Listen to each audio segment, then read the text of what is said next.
Good evening, everybody. Sorry we're a little bit late, but Dave couldn't get into the studio, because he's lost his pass. So, it's not like Dave to get angry, but I see Dave for the first time get angry today, So there you go. Listen, guys, don't upset Skeggy Dave. I'm telling you that now, Now, listen, before we get into today's show, obviously you all know that I do a little show for BetVictor. Adam's been up to it again, guys. He's come out saying that Adam has been saying that Aaron Ramsdale is the most overrated and not very, very good. Listen to what he has to say. Get on Twitter, get on here, and give him a bit of stick. The most overrated Premier League player, forget this season, might be ever, is Aaron Ramsdale. Arsenal fans run around like he's the second coming of bloody, David Seaman. The guy makes more mistakes than he makes saves. He's a big passion merchant. He reminds me of if Joe Hart and Jens Lehmann had a baby. I just don't get what's going on with him. And Arsenal fans will still try and convince you that he's the best player, he's the best goalkeeper, he should be playing for England. He's just a massive, massive passion merchant who's not a very good goalkeeper either. So, yeah, Aaron Ramsdale, most overrated player in the Premier League.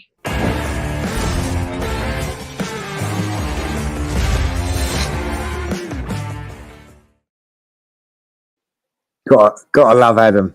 Gotta love him, if that ain't for clickbait, I don't know what is, But obviously, listen, Aaron Ramsdale, I think's had a very, very good season. Do I think he's overrated? Do I? Hell is I think he's done very, very well. We're going to talk a little bit about internationals coming up with England and all that. Should he be in the England squad? Yes. Should he be in the England team? Listen, that's up for debate. I think, really, Dave. What do you think on that? Put yourself off mute, mate. He's having a bit of a disaster that day. But of course, I'm having a disaster today because you've had a disaster today. But of course, you've of course saying that Courtois is the best goalkeeper in the world. So so you've got an opinion on this about Ramsdale. Do you think do you think it's right that he's in the England squad, or do you think he should be in the England team? He deservedly is in the England squad. Yeah, 100%. I think Ramsdale has proven himself throughout the season that he's a good prospect for Arsenal.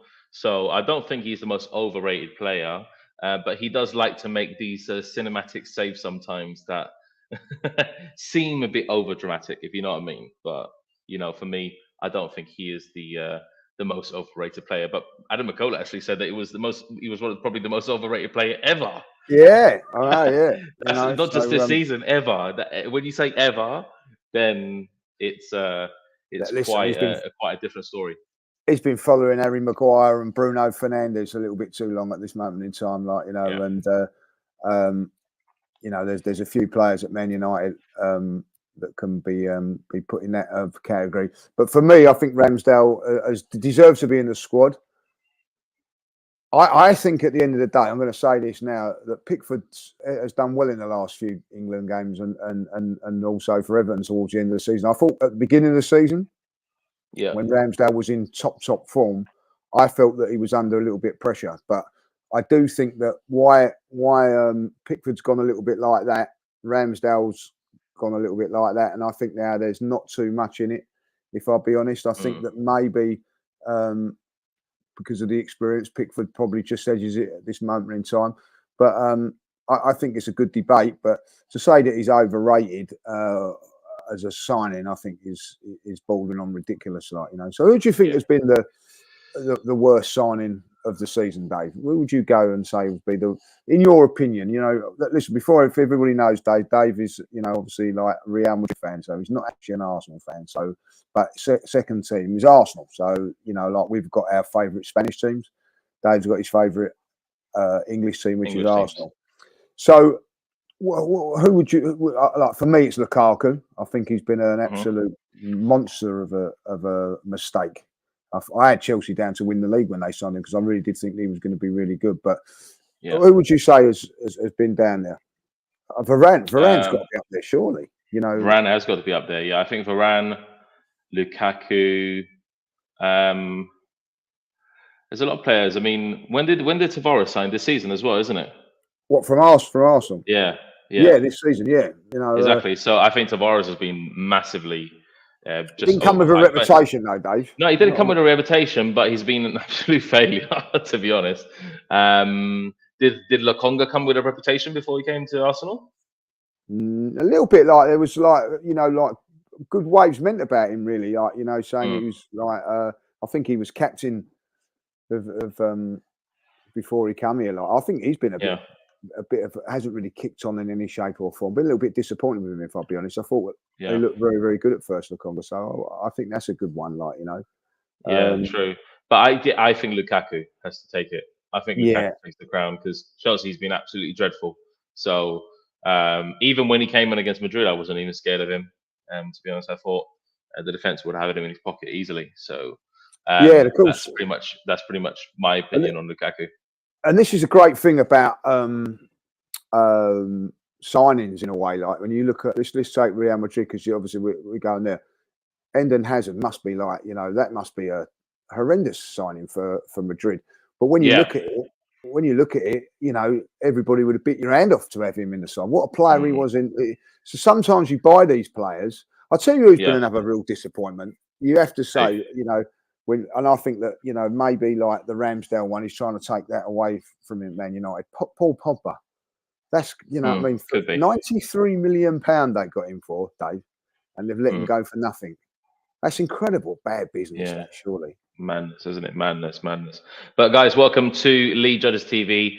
Today we are talking a little bit about the England squad, touch on Real Madrid's Champions League win against Liverpool, and a few other things because it is the international break. We're doing a lot of content even during the international break. We're doing a lot of content to provide for you guys, including a few special things. We've just filmed yesterday a special video that's coming out on the weekend. And that's going to be something.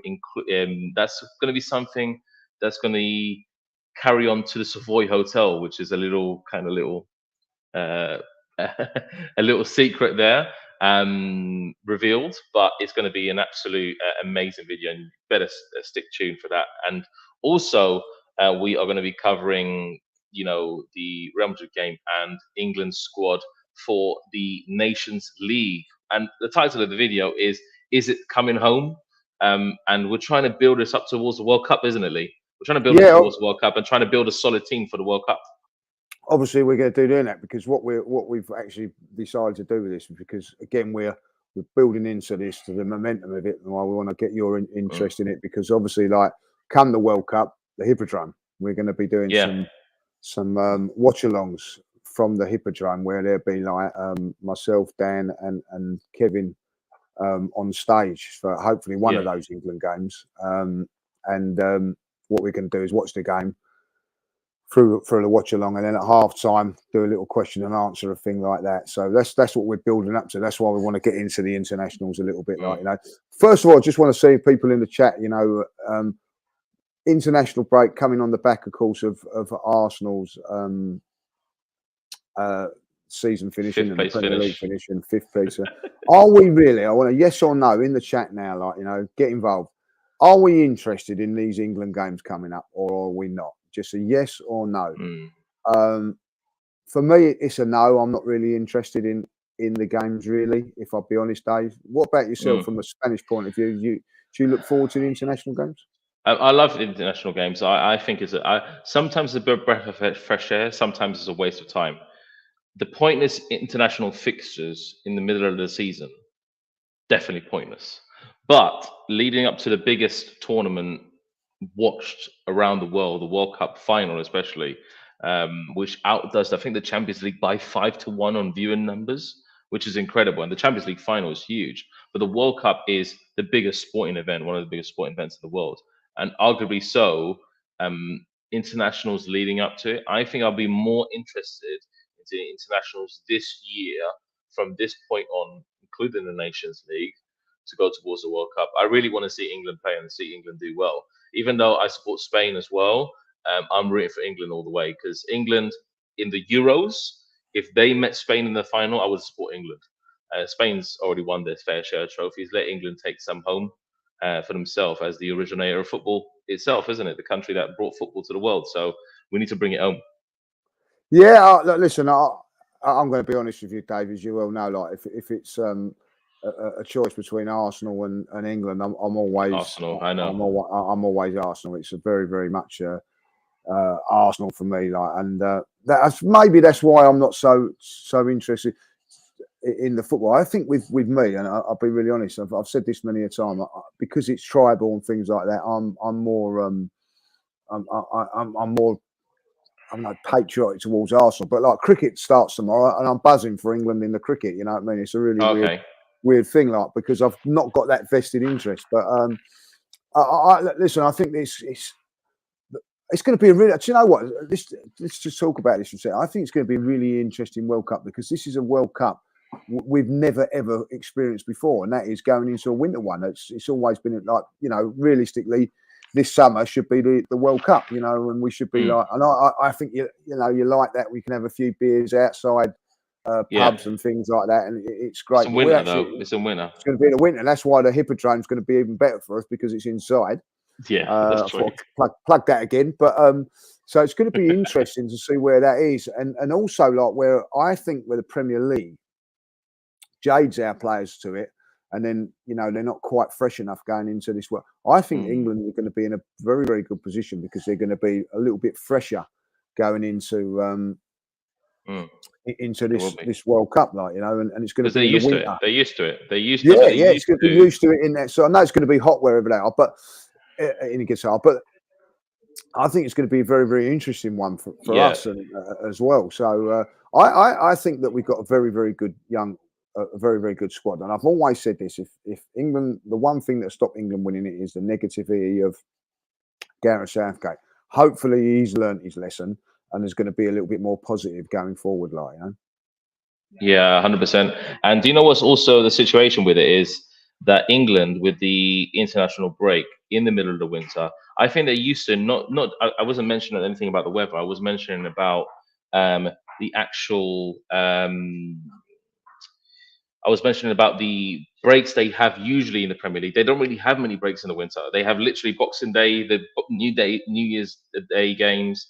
But other teams in Europe, they have to play throughout. They don't play that period of time during the football season.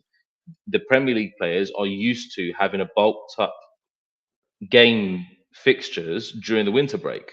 So I think like players like Saka's going to be especially good for the World Cup, because he should be fit, obviously, during that time, unless some serious injury comes around. Jack Grealish, players like Sterling, who we need. I think Sterling's going to have to be the main guy that we look to in the England World Cup. What do you think of main focal points in the England squad and players that we actually need to keep not injured for the World Cup? Well, I think our attacking options are very, very good. We've got Jack Grealish, obviously we've got Saka, we've got obviously Harry Kane, we've got I've just got out of my head, Calvert-Lewin to back up that place there. If we've got Phil Foden as well, as you said, Sterling as well. We've got so many options in those areas that someone's going to be left out. But I do think that Sterling, I think, proved himself in the last Euros. I thought was a very, really interesting what's going to happen. I think going into this competition, where I don't think that, say, Sterling and Grealish, they'll probably rotate them a little bit more than maybe, say, Saka and a Calvert-Lewin and a Harry Kane. I think that they'll be playing more and more. So I think that could be very interesting, how that goes about. For me, I'm a big thing about, if I was say going to go to a club, I want to play. If I'm a big time player, if I was a Jack Grealish, I wouldn't have gone to Manchester City, because as a big time £100 million player, I want to play all the time. And I think that there's a bit, but this could be a good thing for him going into the World Cup for England, because I don't think he'd be like 10 games instead of 20, where other players will have had 10, 15, 20 games. So I think that's a very, very interesting point. I think it's going to be a real. I am actually looking forward to the World Cup. Because one thing is, I'm not really great about Arsenal's chances next season, depending on the transfer window. So when whatever happens, I'm going to have a good December and good Christmas because it's not going to be ruined by results from Arsenal. Like, and the first game for Arsenal back or for everybody is on Boxing Day. So that Boxing Day fixture, by the way, with not having Premier League football for a month, that's going to be an interesting fixture list going into that. So it'd be really interesting. I think that coming the international break or the World Cup as well, Dave, I think that managers are going to be in precarious positions because if you're not doing well, you know, like the managers have got this, or the clubs, should I say, have got a month where they can say, right, do you know what, we can change managers here and everything like that. I think this concept of this World Cup in this December is going to be very, very what's the word that I'm looking for? Very influential on the season as well, and the impact that it's going to have for certain teams. It will do, yeah. Well, I've just brought up the England squad and a couple of players that we're looking at here, and obviously they have the club names behind next to the players. So there are some players here that are very influential for their clubs and will be influential for England. So we're going to have problems either way. If one gets injured during the season, and we need our fighting fit players to actually produce in that World Cup. So in goal, obviously, we have either Jordan Pickford, Nick Pope, Aaron Ramsdale. Who would you pick out of those three as your number one, Lee? I don't think I have to ask, but you probably go Ramsdale. Like, Ramsdale for me, just because a little bit of biasness there. But if Pickford gets it, I wouldn't be. I wouldn't go, oh, that's a bad decision. Do you know what I'm saying? So I think that I'd like to see Ramsdale in there for bias reasons, and also that give me something to cheer on the England side. So I'm going to go Ramsdale for that reason, really. Yeah, we have a few defenders here, of course. Trent Alexander-Arnold or Reece James at right back. It's going to be a tough one, that one. Kyle Walker can also fit into that position, but I think he'll be played in a free as Southgate likes to play in. So for me, I would choose Reece James. I don't like Trent's defensive attributes. I'm England, with you on that. I think that he just pips it. I don't think there's much going. I think Trent's just probably got the edge going forward, but I think there's a bigger gap between their defensive abilities. There's not much between their attacking ability, but there's a big gap between defensive. And I think I'm with you on this. Reece James gets it for me. Yeah, 100%. And I'm looking at either John Stones, probably Tomori as a back three with Kyle Walker or Ben White, one of those three. I will completely leave Harry Maguire out. Completely leave him out of the bloody squad. I wouldn't even take him to the World Cup. And just have John Stones, Tomori, and Ben White or Kyle Walker as a back three. I think Tomori's been excellent for AC Milan. Of course, they won Serie A. And he has been an excellent prospect there. So I think, John Stones and Walker. Again, I'm not going to argue that. Like, I mean, this thing where Gareth Southgate says, "Oh, you've got to be playing well for your club and all that," is completely blown out of the water when it comes to Harry Maguire. Because let's be honest, Sancho's not played very well for Manchester United, and nor has Rashford, but they've been dropped. But for some unknown reason, he keeps this guy in. I mean, yes, he has played well for England in the past, but for me, does not merit being in this team one iota. So like I think Walker comes in as one of those players there. Ben White, I think that deserves to be in the squad. And I'm not saying that he deserves to start. John Stones is another one that's not guaranteed of playing for Manchester City going into next season, Dave. You know what I mean? If everybody's fit. So that we haven't. That is for me where we have an issue. Tyrone Mings. Another one that's had a poor end of the season. In the squad. What's happened to him, Dave? He's been dropped, left out. Yeah. So one rule for one rule for another. That's what I don't like about this side, and I think that causes a few problems. So and quite rightly so. I think Tyrone Mings deserves to be out of the squad. Connor Cody's another one that's not really been given too many opportunities and done a steady job. But I don't know how to pronounce his name. Mark Gueye for Crystal Palace. For Crystal Palace has done very well. I know him, but I can't pronounce his name. If anybody can actually spell out how to pronounce his name, it's one of those names I can't pronounce it. Let's not get onto names after yesterday, Dave. Yeah, definitely. But the problem that I think England have is the left wing back position. I know Kieran Trippier has played left wing back before. He prefers to be on the right, and he's been good for Newcastle in some ways, but he hasn't featured the last few games. He didn't feature against Arsenal, did he, Kieran Trippier? No, he's not been fit, and I think that it's a major issue on this left-hand side, really, because Chilwell is obviously injured, but he will be back by the sign. But you know what it's like with an ACL; it's going to be difficult to come back into. I can tell you that now. Shaw, who I thought was outstanding in the Euros last year, he really played well. Has had the most shocking of seasons this season. You know what I mean? I don't know if is he in the squad, sure. I can't read that. If he's no, he's not. He's not. Another one that's been left out. I think Manchester United, by the way, have got 6 English players that are playing for. Someone said that today about 6 English players playing, and only one made it, and that being who was the one that is Harry Maguire? Is the only one that made the squad. When you think about it, Wan-Bissaka, 2 Bissaka, Wan-Bissaka, Shaw. Sancho, Rashford, all left out. Yeah, so somebody says I sound like I'm on the toilet. I'm not on the toilet. I'm actually in the studio. Somebody sounds like I've changed the microphone. Is that better, guys? If I is that doesn't it sound like I'm not on the toilet?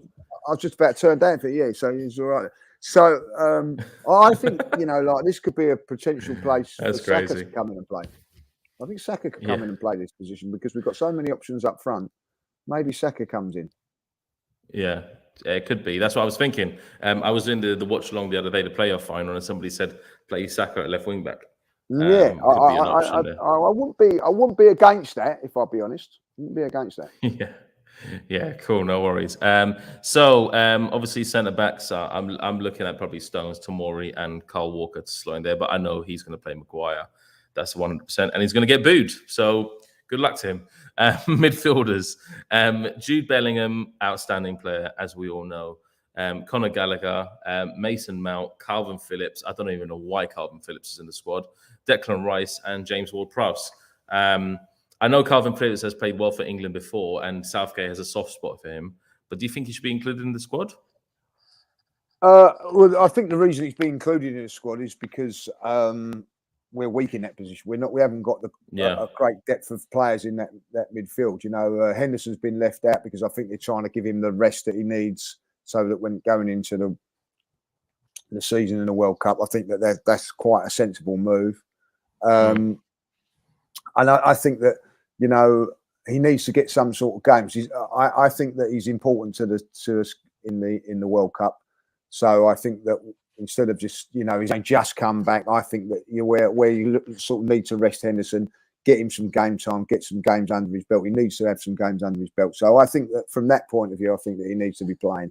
So I think that's why they've actually used him in the squad. So I don't think that's a bad one, to be honest, Dave. Okay. Jude Bellingham, I would put, and I like Jude Bellingham. Love to have him at Arsenal, by the way, Dave.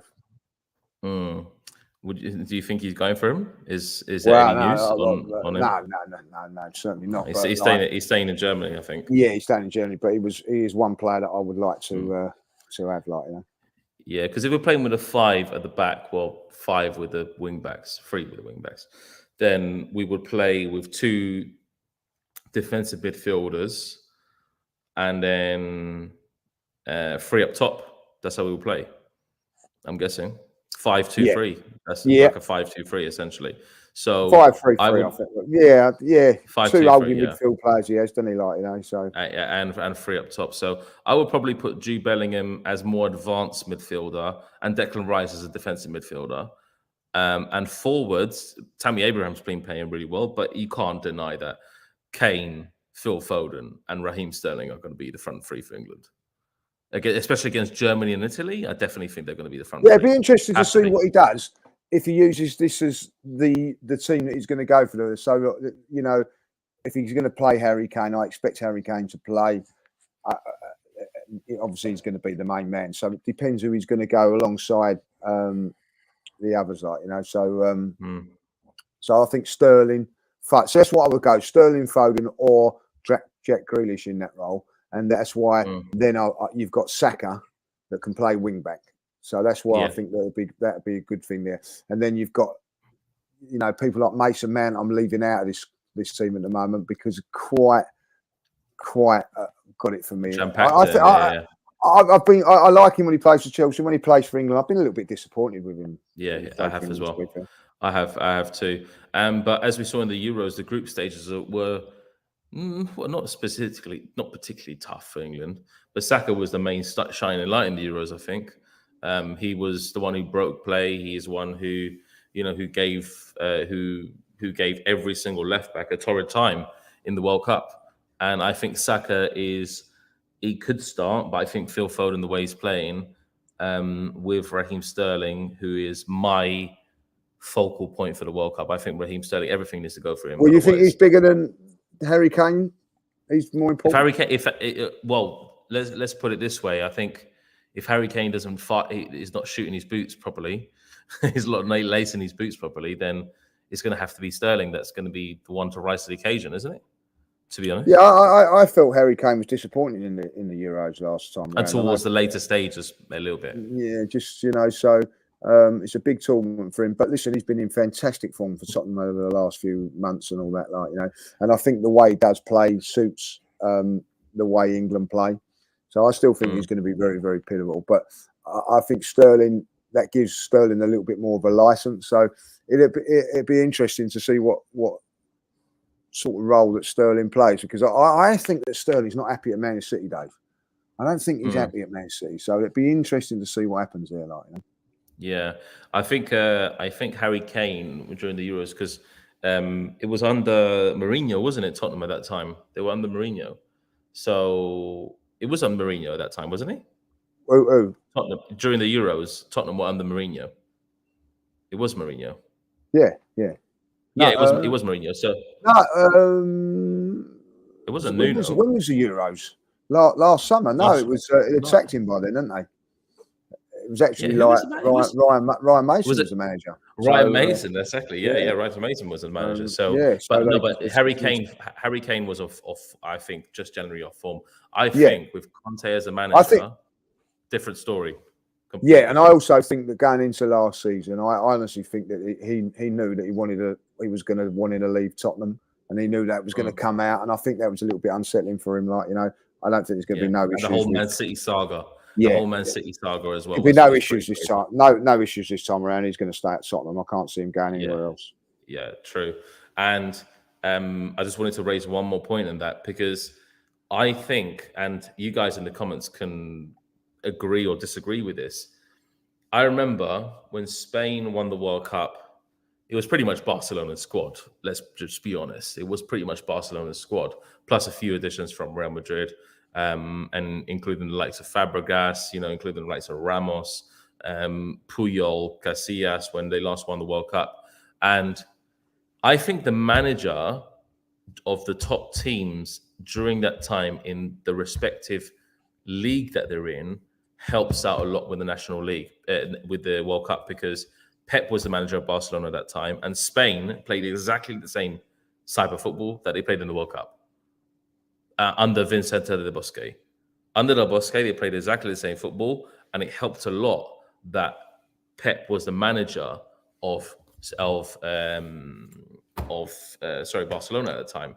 So do you think Pep being the manager of Man City this time, with players like Foden, Sterling, Grealish, and you have managers like Klopp, who, with Henderson will be included in the squad eventually. Yeah, I think he will be. I've got a theory to this, is that Pep don't care, and nor does Klopp. I reckon they'd rather not have their players playing, but that when you're a top manager and a top club, that's part and parcel of it. You know that you're going to have players that are going to play, so and be a part of it. Yeah, I wanted to know that from the chat. Does the managerial styles of all the top clubs, for example, the Premier League, does that help England, or does it? I think it will help England that they've got like five. When you think about it, you've got Walker, Stones, Foden. Most of them are Man City players. You've got about 5 or 6 from Manchester City. So I think that does help. I do think that'll help. And I think, Gareth may decide to go down that road, mould those sort of players into it, which would be a good thing to do with the other players. So I can see that being a good thing, really, I do as well. Okay, so that's pretty much enough of the England squad itself. From our perspective, what do you want from the Nations League? Of course, Germany, Italy, Hungary. I'm looking at potential 3 wins out of 3 if England have any kind of want to have like a little bit of momentum going into the World Cup. I know it's still far. Yeah, I think it's. Listen, I think you've got to say it's 3 great games to prepare for the World Cup. Hungary are no pushovers either. No, but it's still a good go away from home, and then Italy and Germany. Obviously Italy not in the World Cup, so I think that's be a good thing for them to start rebuilding. But for us going forward, I think that we would believe that they actually beat us in the Euros last season and then wouldn't qualify for the World Cup. Incredible, crazy.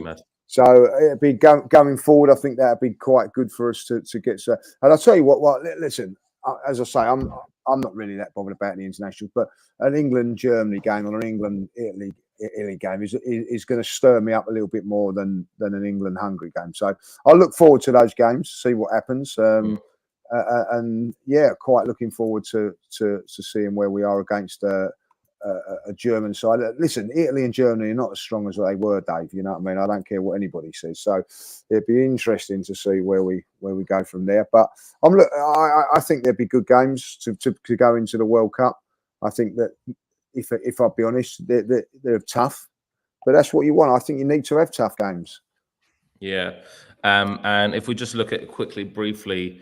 At the table, there has no games to be played from. I think from Poland's game, but it's England, obviously Germany, Hungary, and Italy each need to play each other twice, and then that will lead towards I think the semi-finals and then the finals, or some playoffs or something. I don't know how the Nations League works. I don't really care about it. It's a glorified. Is it a glorified?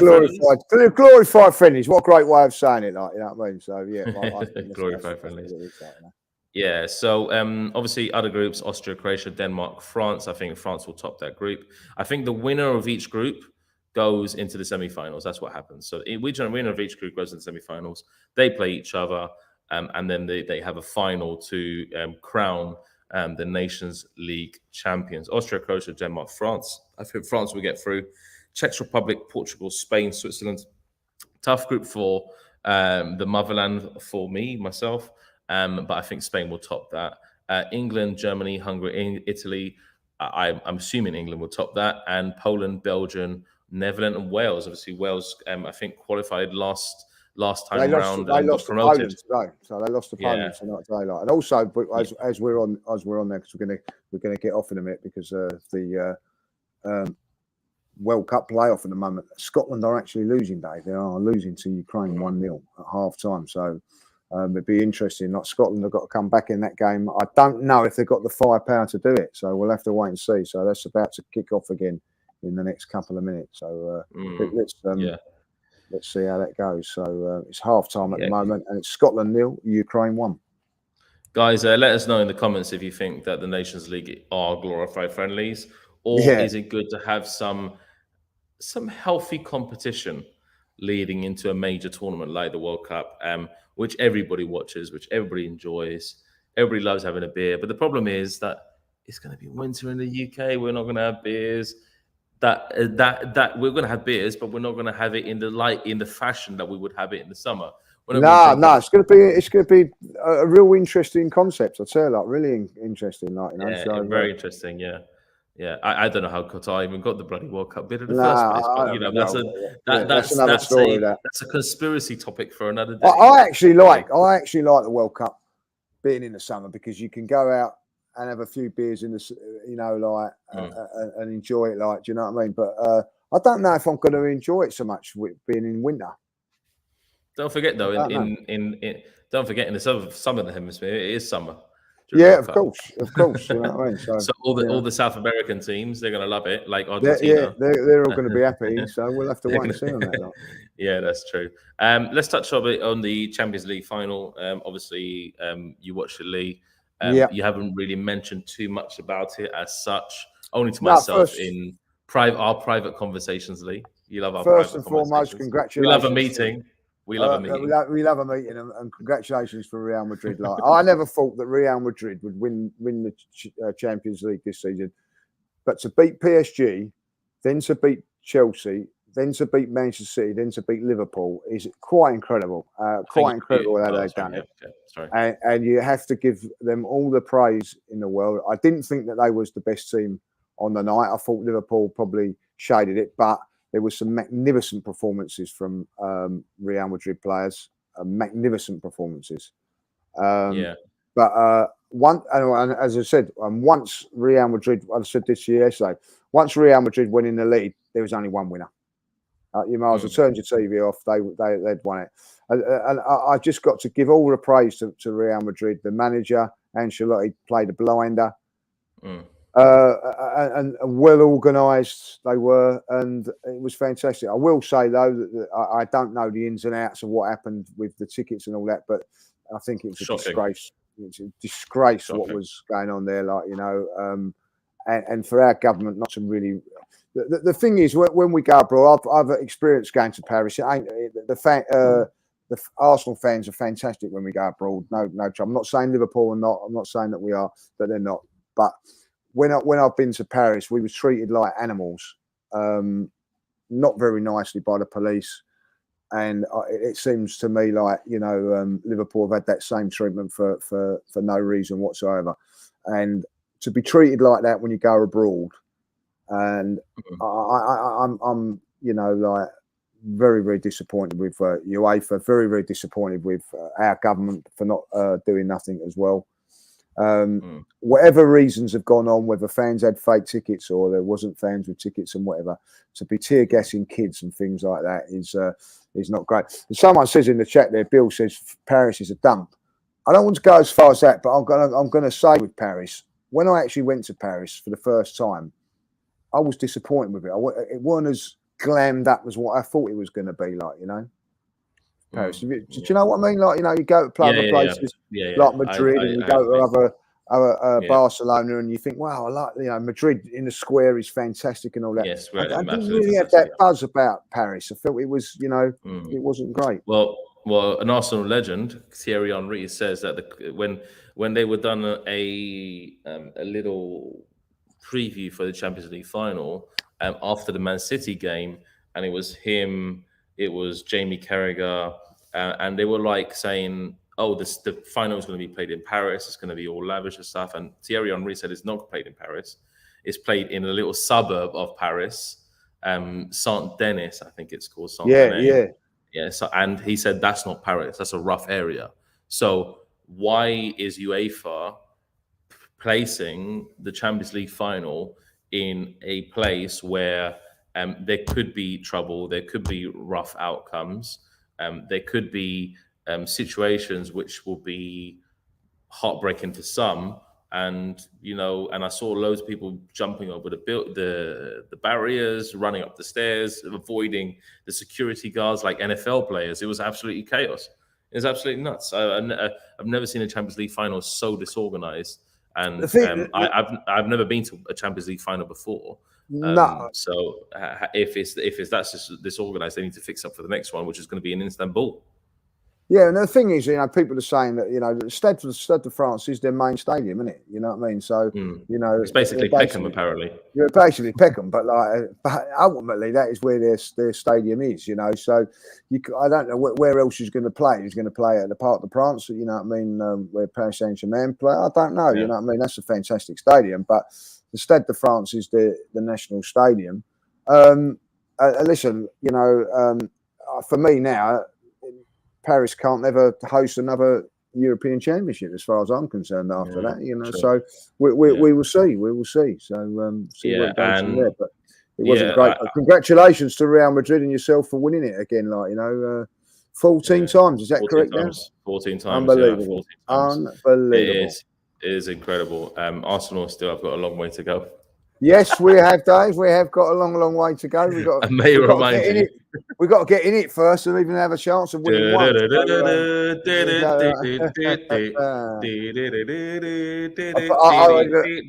Europa League music. I've even forgot what their Champions League music's like. You know what I mean? So it's this let's see what happens. So big summer for the Arsenal coming up. I don't hold that too much hope at this moment in time, but we're waiting to see, and we'll see from there, Dave. We will see from there. So we've got a few things coming up as well, Lee, that we're going to be filming. We don't want to give too much away. No, but we've not the thing that we done yesterday. That's obviously going to be launched over the weekend. But we've got a few things, guys, that we're going to be filming, including. I wanted to kind of give a little teaser today, because it's good to give a little teaser, because we talked about, Lee, you doing kind of an expanded version of the channel trailer that we have, where we go to Highbury, Emirates, talk about favorite players, maybe get a few footballers involved and so forth.